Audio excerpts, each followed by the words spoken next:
নিয়মিত ত্যাগের অভ্যাস।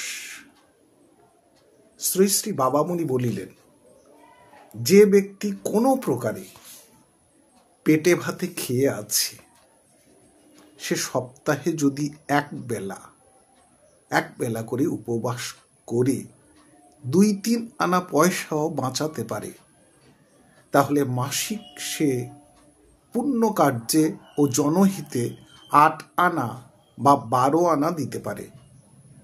প্রত্যহ রান্নার চাল মাপবার পরে মাত্র 1 মুষ্টি করে তণ্ডুল যদি আলাদা করে ধরে রেখে দাও, তাহলে 1 মাস পরে তা 4 জন লোকের এক বেলার ক্ষুণ্ণি বৃত্তির সাহায্য করতে পারে।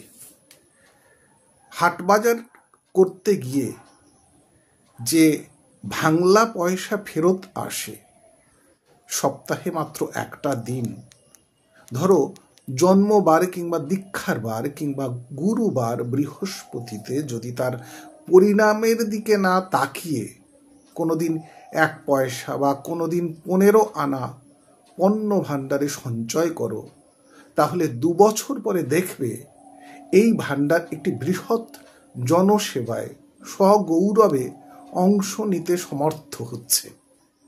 নিয়মিত ত্যাগের অভ্যাসের দ্বারা অল্পে অল্পে এভাবে বড় কাজ করা সম্ভব হবে।